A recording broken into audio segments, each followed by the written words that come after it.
Mikhail Semyonovich Tzveev, 1872-1919, su vida y su obra.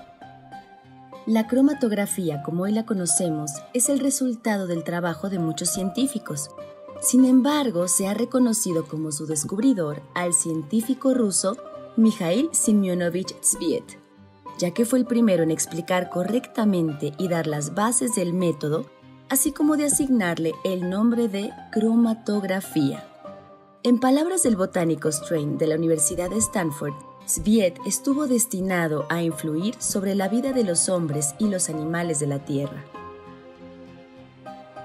Tzveev nació en Asti, provincia de Piamonte, al norte de Italia, el 14 de mayo de 1872 a las 11:30 horas en la habitación 14 del Hotel Real, localizado en la Plaza Alfieri número 5, donde sus padres vacacionaban.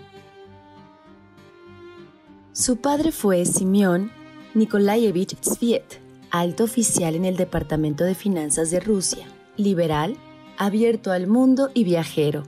Su madre fue María Dorosa, de raíces italianas. La madre de Tzveev murió muy joven y el pequeño Michel fue llevado a Suiza por su padre, donde en Lausanne aprendió las primeras letras en francés en el Colegio Aguilar y después asistió a la Escuela San Anthony, la cual concluyó en 1891 como bachiller en ciencias. Su padre lo visitaba frecuentemente porque también vivía en Suiza, viajando como representante comercial de Rusia. Sus hermanos Natalia, Nadiezhda, Viera, Alexander y Vladimir nacieron del segundo matrimonio de su padre.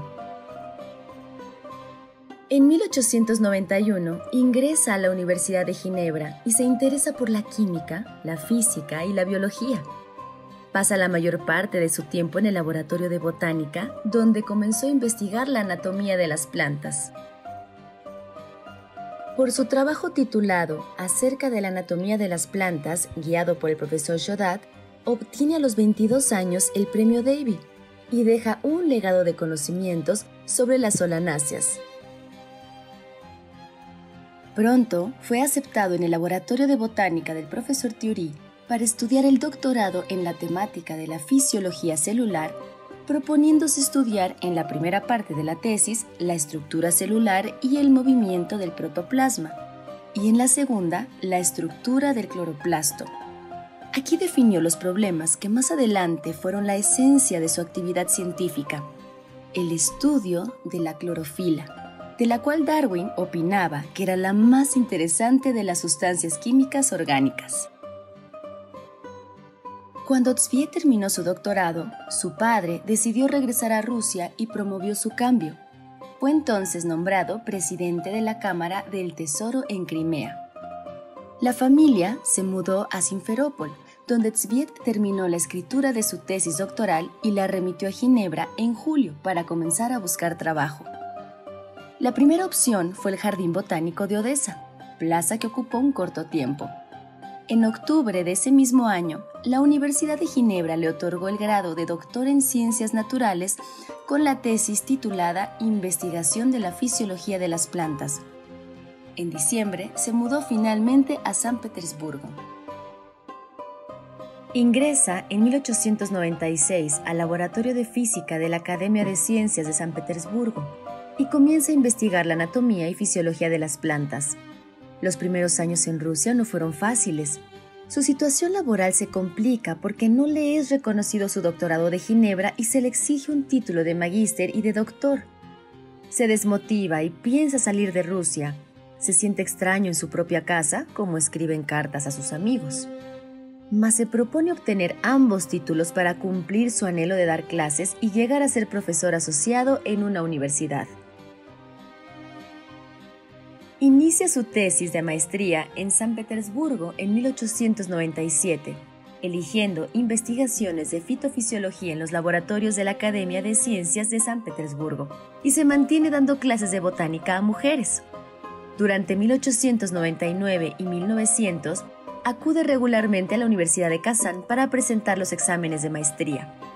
Ya en ese año se presenta con la ponencia Acerca de la naturaleza de la clorofila, en una sesión de la sección de botánica de la Sociedad de Científicos Naturalistas a la que ingresa como miembro. En 1901 presenta en la Universidad de Kazán el examen de magíster en botánica con la tesis Estructura físico-química de la partícula de la clorofila. Prácticamente todo el trabajo de su vida estuvo centrado en investigaciones relacionadas con la clorofila, porque a diferencia de muchos científicos de fines del siglo XIX, Zviet siempre estuvo convencido que la clorofila no era una sustancia simple. Persistente y congruente, probó sistemáticamente un gran número de disolventes capaces de extraer los pigmentos de la materia vegetal y más de 100 sólidos aptos para absorber. Ya mejor asentado en San Petersburgo, presenta en 1901 la ponencia titulada Métodos y tareas de la clorofila. Esto en el 11º Congreso de Científicos Naturalistas y Médicos Rusos. Aquí, por primera vez, menciona en público el método de adsorción. Zviet no inventó la adsorción. El mérito de Zviet es la generalización de la adsorción como un método analítico y la investigación detallada del papel que juegan tanto los adsorbentes como los disolventes en el método. Como adsorbentes probó óxidos, hidróxidos, haluros, sulfuros, cloratos, yodatos, nitritos, fosfatos, molibdatos, permanganatos, sulfatos, sulfitos, silicatos y cianuros. Más adelante, siempre se refirió a su trabajo de adsorción de 1901 como el origen de su método cromatográfico. Recibe entonces una oferta de trabajo en Alemania, misma que no acepta. Aún así, viaja a Alemania en 1902 para conocer los métodos de enseñanza de la botánica en las universidades alemanas y es aceptado como miembro de la Sociedad Alemana de Botánica. Al concluir su estancia, desplaza su residencia a Varsovia, donde trabajaría primero como asistente de la Cátedra de Anatomía y Fisiología de las Plantas y después como docente y profesor investigador. En 1903 expone por primera vez el método de análisis por adsorción en la ponencia acerca de una nueva categoría de fenómenos de adsorción y su aplicación en el análisis bioquímico. Esto ocurre en la sesión del 8 de marzo de la sección de Biología de la Sociedad de Investigadores Naturalistas de Varsovia. Esta fecha debe considerarse el nacimiento de la cromatografía porque fueron publicadas las memorias de las cuales puede traducirse literalmente. En la presente parte de esta revista he reportado notables adsorciones sobre sustancias sólidas que los pigmentos clorofílicos presentan en éter de petróleo o en disolución de disulfuro de carbono. Ahí se demuestra cómo uno puede obtener separaciones importantes por adsorción fraccional. Por ejemplo, separación cuantitativa del caroteno y de otros pigmentos de hoja. Más aplicaciones de este método serán presentadas en artículos siguientes. Aquí será discutida una segunda y más significativa modificación del análisis de adsorción que he designado como método cromatográfico. Sin embargo, los trabajos completos fueron publicados hasta 1905, lo que causa discrepancias documentales de la fecha en que la cromatografía se abrió al mundo. Además, la comunidad científica internacional no tuvo manera de estudiar publicaciones en idioma ruso. En ese tiempo, el trabajo con fracciones de pigmentos se basaba en la caracterización de la forma de los cristales, la solubilidad y absorción de luz ultravioleta. No se consideraban diferencias estructurales ni mucho menos el isomerismo. Los carotenoides era el nombre colectivo de los hidrocarburos carotenos y las antófilas eran los pigmentos oxigenados. De 1903 a 1906, Zviet imparte clases en Alemania en las universidades de Berlín y Kiel y sigue evaluando intensivamente los resultados obtenidos en su paso por San Petersburgo. No se alejó nunca del tema de la clorofila y siguió buscando un método para separar compuestos complejos. Con cientos de experimentos, llegó a encontrar un método cuya simplicidad fue una desventaja porque no fue apreciada por sus contemporáneos. En sus notas, Zviet escribe: cuando una disolución de pigmentos verdes en éter de petróleo se percola por una columna de adsorbente, los pigmentos se distribuyen en varias zonas coloreadas. Esta separación se considera prácticamente concluida cuando, después de que la disolución ha percolado totalmente, sigue percolando el disolvente puro a lo largo de la columna, de manera similar a cómo se separa la luz blanca al refractarla en un prisma. Así se separan los diferentes componentes de una mezcla de pigmentos y se le puede determinar cualitativa y cuantitativamente. A este preparado coloreado lo he llamado cromatograma y al respectivo método de análisis, método cromatográfico. Puede parecer extraño que Chváb restringiera sus métodos a sustancias coloreadas, pero posteriormente aclaró que era evidente que los fenómenos de adsorción descritos anteriormente no se limitaran a compuestos clorofílicos y cabía suponer que todos los tipos de compuestos cromáticos e incoloros se hallaban sujetos a las mismas leyes. Entre junio y julio de 1906 publicó, ya en alemán, en la revista Berichte de la Sociedad Alemana de Botánica, 2 trabajos con los que fue aceptado internacionalmente como el descubridor de la cromatografía a partir de ese año. El primero llevó por título Análisis por adsorción y método cromatográfico, aplicación a la química de la clorofila, mientras que el segundo, Estudios físico-químicos de la clorofila, las adsorciones. Así, la palabra cromatografía aparecía por primera vez en un idioma diferente al ruso.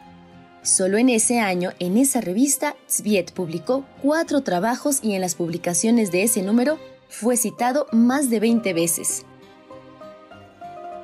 En 1907, Chváb acepta una plaza de profesor suplente de Botánica y Agricultura en el Instituto de Veterinaria de Varsovia.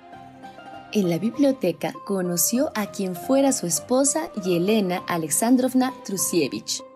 En total, Chváb vive 14 años en Varsovia, antes parte del Imperio Ruso. Fue su época más productiva y feliz. Siempre inquieto y con la aspiración de llegar a ser profesor, se cambia al Instituto Politécnico de Varsovia, donde es contratado como docente de botánica en la sección de Química y Geología. El 31 de diciembre tiene lugar el 12º Congreso de Científicos Naturalistas y Médicos Rusos, donde Chváb presenta la ponencia Nuevo método físico-químico de análisis de mezclas de pigmentos y su aplicación en la investigación de la clorofila, donde muestra el dispositivo cromatográfico que se ha convertido hoy en refinados cromatógrafos con colector de fracciones. Chváb lo describe así: para obtener la composición de una mezcla de pigmentos en pocos minutos, uno puede usar este aparato provisto con un manómetro y una botella que sirve como una reserva de aire capaz de producir cierta presión a través del tubo por medio de una perilla de hule. Este aparato es muy útil para la rápida separación de pequeñas cantidades de disolución de pigmento. Cuando se requiere obtener grandes cantidades para poder estudiar cada pigmento separadamente, se prefiere otro arreglo experimental. Finalmente, el 28 de noviembre de 1910, defiende una segunda tesis de doctorado, la que le confiere el título ruso de doctor en botánica.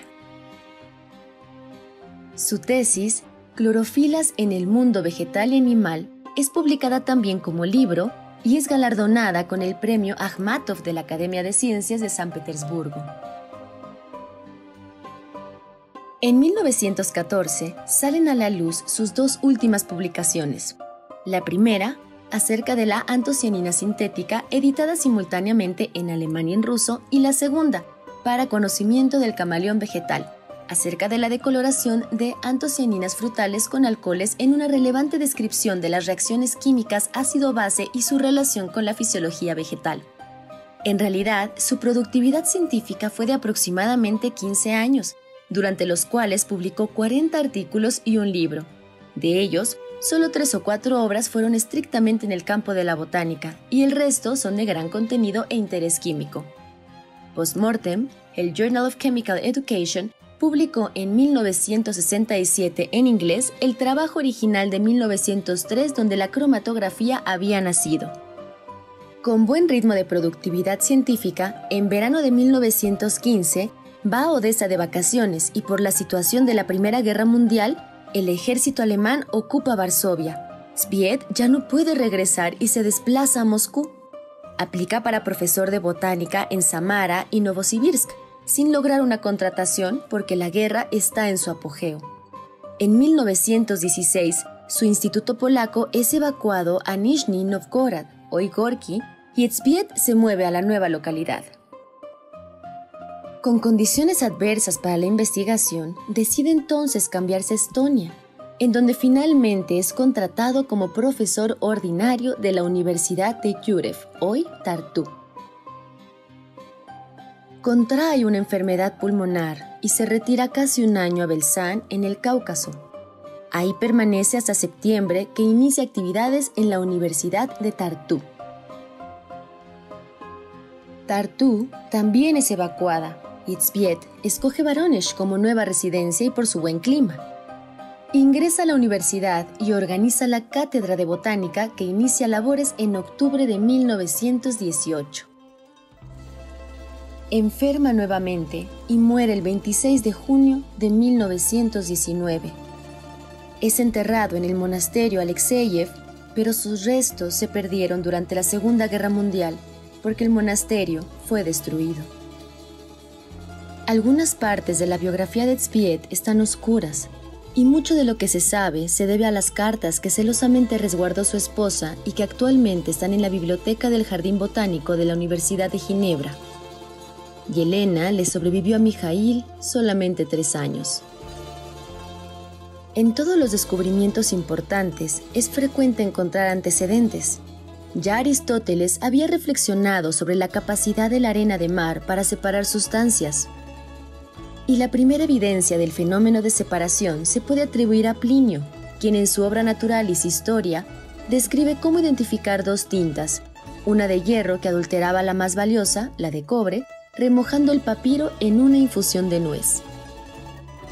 En el siglo XIX, Runge y Goppel-Schroeder usaron tiras de papel y paño para dividir manchas coloreadas y lograron así desarrollar una técnica parecida a la cromatografía en papel, a la cual llamaron análisis capilar. Reed observó que era posible la separación de alcaloides en una columna de kaolín usando la idea de la columna empacada de Williams y Thomson. Con fines de purificación, Day clarificó aceite al borde del fin del siglo, y Kvitka, Engler y Albrecht fraccionaron petróleo.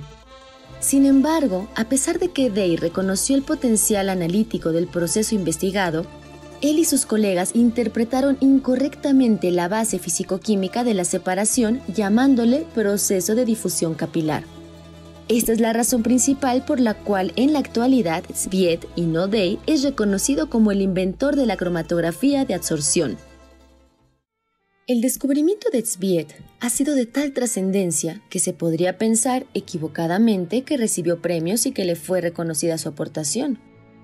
Por ejemplo, de 1906 y hasta 1931, la columna de Zviet se utilizó solo en pocas y esporádicas investigaciones, porque a su muerte su contribución científica fue rechazada por las razones que describió Livengood en 2009 en su artículo de Historia y Filosofía de la Ciencia.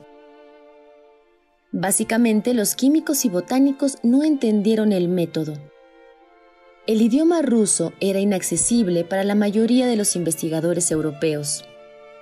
Se mencionaba que se trataba de un novato ruso modificando la química de pigmentos y la química analítica.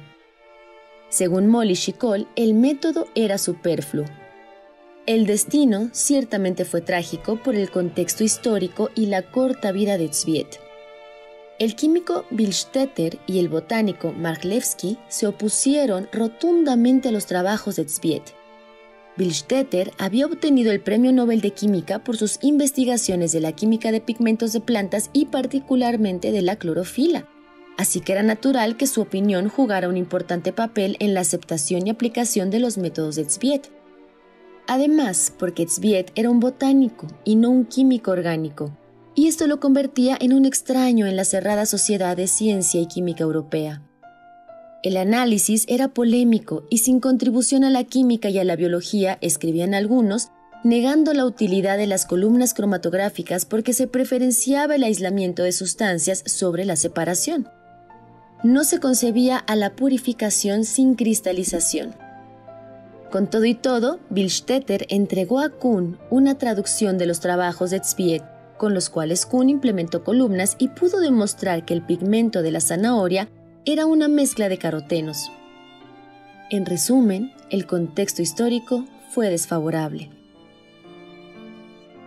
Si bien algunos investigadores estuvieron involucrados con una cromatografía incipiente, la persona que debe ser reconocida como inventor no solo utiliza o describe el fenómeno, sino que debe ser capaz de interpretar y aplicar el conocimiento para propósitos específicos.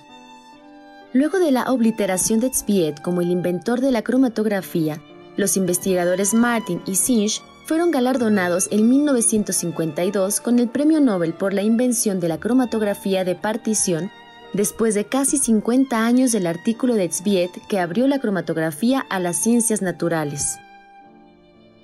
Fue hasta 1969, por la conmemoración de los 50 años de su muerte y a iniciativa del profesor Kisilyov, que se colocó una placa en la Casa 20 de la calle Yalutinska que dice: «Aquí vivió el prominente científico ruso Mikhail Semyonovich Zviet, fundador de la cromatografía».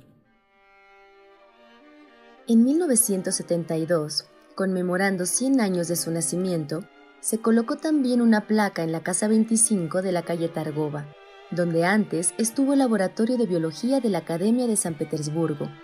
La inscripción dice: «En este edificio vivió y trabajó entre 1897 y 1902 el ilustre científico ruso Mikhail Semyonovich Zviet, fundador de la cromatografía». También en Voronezh y Tartu se instaló una placa, así como en Asti, donde nació. En el cementerio donde fue sepultado, más tarde se erigió una placa memorial con el epitafio «Zviet Mikhail Semyonovich, descubridor de la cromatografía, que separa moléculas y une a las personas». En vida, Zviet recibió poco o nulo reconocimiento, y él mismo no consideró la gran influencia de su descubrimiento en el desarrollo de la química, la bioquímica y la tecnología. En los años 30 se cuestionó hasta el nombre dado a la cromatografía. Se sugirió como análisis Zviet o análisis por adsorción svetiana por considerar que aparentemente no servía para compuestos incoloros. Se propuso también el término colorografía. En los 60s, la IUPAC no aceptó cambiar el nombre y solo reguló el nombre de los sistemas cromatográficos, gas líquido y gas adsorción. En los 70s se sugirieron los términos sorptograma y sorptografiar por el trasfondo de la adsorción. Después de 100 años, el nombre Zvietografía estaba cobrando fuerza, pero en defensa de la voluntad de Zviet, el profesor Ether convenció en los foros de cromatografía existentes dejar el nombre original de cromatografía, que dicho sea de paso, oculta sutilmente el nombre de Zviet, ya que el prefijo griego cromos presente en la palabra cromatografía se traduce como color, que en ruso se dice Zviet. Después de muchos años, el reconocimiento nacional e internacional se comenzó a demostrar. En 1969 se celebró el primer simposio memorial internacional en Lausanne, donde Zviet pasó su infancia, y por el 50 aniversario de su muerte se celebró en Milán un simposio ítalo-ruso. Apenas en el siglo XXI, Zviet recobró vigencia durante el tercer simposio de separaciones en biociencias celebrado en Moscú en 2003 en conmemoración de los 100 años del descubrimiento de la cromatografía. En 1972, en la profundidad de la Guerra Fría y a un siglo de su nacimiento, se celebró en Leningrado, hoy nuevamente San Petersburgo, un simposio al que asistieron más de 1.200 científicos de 13 países, entre los cuales estuvieron sus antiguos estudiantes de Varsovia como invitados especiales. A los 75 años del descubrimiento de la cromatografía, se instituyó en el simposio de Tallinn la medalla Zviet, con la cual han sido reconocidas las aportaciones de cromatografistas como Patra, Maček, Poole, Scott, Hamilton, Karel, Schomburg, Lederer, Gioson, Sladkis, por mencionar a unos cuantos. Zviet fue nominado al Premio Nobel en 1918 y no se le otorgó. Sanger lo obtuvo en 1958 por la secuenciación de proteínas usando cromatografía en papel como si hubiera sido una nueva técnica. Después secuenció ácidos nucleicos, ganando otra vez el Nobel en 1980. Otro Nobel, el de Química en 1972 de Murray Stein, enfatizó el renacimiento de la cromatografía en las investigaciones del centro activo de la molécula ribonucleasa. Sin duda, muchos ganadores del Nobel en Ciencias Naturales usaron en algún momento la cromatografía. Este documental histórico demuestra la siguiente puntualización de Claude Bernard. El progreso de la ciencia frecuentemente depende del descubrimiento de buenos métodos.